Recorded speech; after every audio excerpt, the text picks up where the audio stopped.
Today, we're gonna run some experiments! We're building the biggest and most powerful mini PC in the world, armed with 2 power supplies, 3 adapters, and 2 GPUs, one of which is RTX 4090. At the end, we'll compare it with a desktop PC powered by an i9-14900K. The mini PC arrives in 2 boxes, so let's start by unboxing this one, which contains the mini PC itself, called the Beelink GTI 14 Ultra AI PC. Inside the box, aside from the aluminum case that resembles Apple's Mac Mini, you'll find 2 cables, an HDMI and a power cable. This mini PC is certainly not light, considering its case is made of aluminum, which I hope helps with cooling the processor. The port selection's pretty good. I like the USB-C and card reader on the front. Let's take it apart and see what's inside. The screws are hidden under rubber plugs, which are not easy to remove and can be easily lost if you're not careful. Once all the screws are out, the bottom cover comes off without much effort. Beneath it, there's a coarse dust filter held by 4 screws. Removing it reveals access to the built-in power supply and dual subwoofers,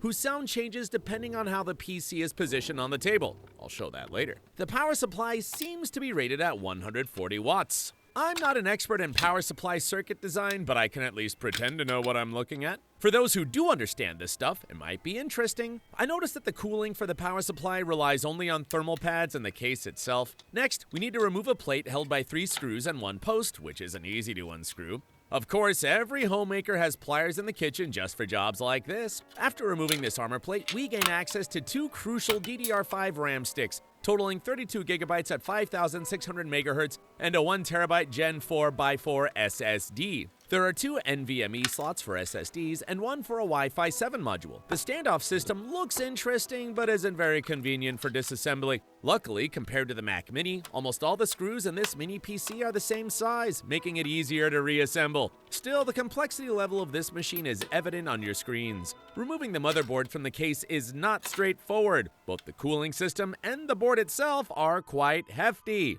Let's take off the fan and check out the heatsink cooling the processor. We've got a full copper design with 1 wide copper heat pipe. Now let's see what's underneath. It appears the processor is cooled using liquid metal, which is great, but over time it could dry out due to direct contact with the copper, which oxidizes. Ideally, the heat pipe should be nickel-plated to keep the liquid metal from solidifying. In any case, it's much better than traditional thermal paste in terms of cooling, especially considering the processor here is quite powerful. An Intel Core Ultra 7 155H with 16 cores and 22 threads. I also decided to check whether a discrete GPU would work if connected almost directly to the built-in PCI Express X16 slot. I'm connecting it via a flexible fire hose, as the power supply and a few protruding components block the GPU from being installed directly. I'm curious whether this setup will run with a standard desktop power supply. Everything's ready to go. I turned on the PC and as you can see, it boots up and even displays an image on the monitor. The slot operates in X8 mode, not X16, which means there are only 8 PCIe lanes available on the CPU,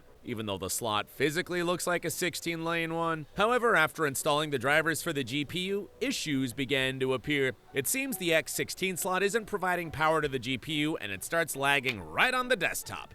Unfortunately, this setup does not work in our case. I also tried connecting the GPU via the M.2 NVMe slot, as this method should provide power directly to the X16 slot on the graphics card, theoretically increasing the chances of success. I booted up our Frankenstein, and once again it successfully powered on, but sadly it began lagging on the desktop just like before. So running a discrete GPU is only possible through the proprietary dock station. On the other hand, why turn your PC into a Frankenstein when you can buy a ready-made solution that's compact and more convenient? Assembling this PC is a real test for your patience, as there are more components here than in a typical desktop build. One of the more difficult tasks was putting together just the power button, which also functions as a fingerprint scanner. It's not the most convenient mini PC for quick access to the SSD and RAM, although you probably won't need to disassemble it every day. For the price of $850, it's a bit much for such a box, and I've realized that most of the cost is for the CPU itself. But for the compactness and the options to connect a discrete GPU, it might be worth the premium. And that's not all it offers. Next, I'll show you the BIOS capabilities of this beast. The B-Link dedicated graphics docking station allows us to connect the most powerful GPU in the world to our very large mini PC. Simply put, it's a power supply unit with a riser for the GPU. The kit includes the dock itself and a safety frame. I've forgotten what the USB port is for, but you can install an external Wi-Fi with antennas. As you can see, this board is equipped with 8 PCI lanes for the GPU, keeping in mind that the processor also supports a maximum of 8 lanes. There's even a connector for an additional fan. Let's take a closer look inside our dock to see what else it has to offer. The back cover is secured by just 4 screws, and once removed, we gain access to the power supply and a slot for Wi-Fi or another SSD. There's so much space in here that you could even hide something. Here's how the components of our powerful 600-watt power supply look. Today, I'm gonna push it to the max and see if it really delivers 600 watts. Taking it apart revealed that it's not just a power supply and riser, but also has enough space for secret compartments, which explains the $160 price tag.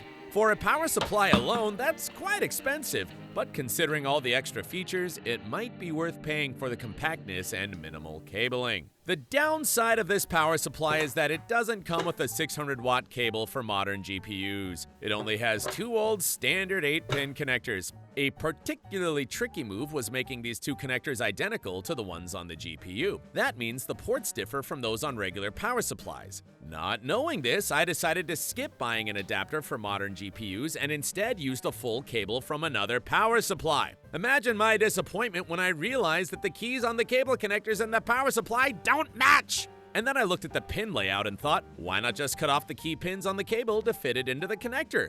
The world wasn't ready for such dumb ideas. Unfortunately, nothing caught fire. The power supply just triggered its protection mode and refused to power on. But I didn't stop there. I pulled out the 2 wires that were causing the short circuit and tried powering on the supply again. It worked, encouraging me to continue the experiment. In the end, the GPU didn't pull more than 90 watts in games, so I quickly abandoned this idea as a bad dream, considering how my blood pressure spikes when I mess with the $1,500 GPU. Eventually, I bought 3 adapters. 2 of them split 1-pin cable into 2 8-pins, and the third was the standard NVIDIA adapter for 4 8-pins. This way, we'll attempt to overclock the GPU in this setup. If we connect all these Pokemon together, we get a solid and reliable, like the Budapest Memorandum, 600-watt bouquet to power the GPU. I rambled so long that the computer decided to assemble itself. Jokes aside, it actually goes together quite easily. You just take the power supply, put it on the table, grab the mini PC with your left hand, find the GPU connector, and hook it up to the docking station. We then plug in our fiery 2 8-pin cables, take the safety frame components, and secure the mini PC so that thieves can't easily steal it. Add another element, secure it with 2 screws from the bottom so our budget RTX 4090, which we powerfully shoot like me from all angles inserted into the slot, is firmly fastened with 2 more included screws. Finally, we try to click the 16-pin connector into place, creating an anaconda of cables that need to be wrangled together. It looks way too aggressive in my opinion, but hey, we've built the largest mini PC in the world, so it fits! Take a look at this 88mm anti-aircraft gun. Terrible thing, the Germans used to put such things on Tiger tanks. Now this is what I call a glimpse into the future! Comparing it to a regular PC, the size difference is obvious. One can easily fit it into a backpack for a quick trip, while the other requires a car to transport. The largest mini PC weighs only 5.3 kilograms, whereas a mini tower with the same graphics card can weigh up to 8.6 kilograms. Turning it on is a bit different from a typical PC because we have 2 power supplies that need to be plugged in. First, we press this button, then the button on the mini PC itself, and it should power on. Safety first, so I decided to check our bouquet and the power supply for stability and heat. I ran a firm mark test, removed the power limit on the GPU, and as you can see, it's pulling 540 to 550 watts. After 10 minutes of testing, the power supply didn't shut down and all the connection wires were only slightly warm. So, the setup's pretty solid. An interesting feature, in the BIOS you can overclock the RAM and even adjust its voltage, though I won't be doing that of course. You can also set any power limit for the CPU, 54, 65, or even 100 watts. However, the manufacturer claimed that this mini PC is designed for a max of 65 watts, so I set it to 65. And here's the difference in gaming between 54 watts, 65 watts, and 80 watts power consumption. There's almost none! I've never seen worse efficiency. To give you an idea, the frequencies are different, even if you can't really see it. Before I forget, let me show you a comparison of the sound from this mini PC with the sound from an iPhone 16 Pro Max.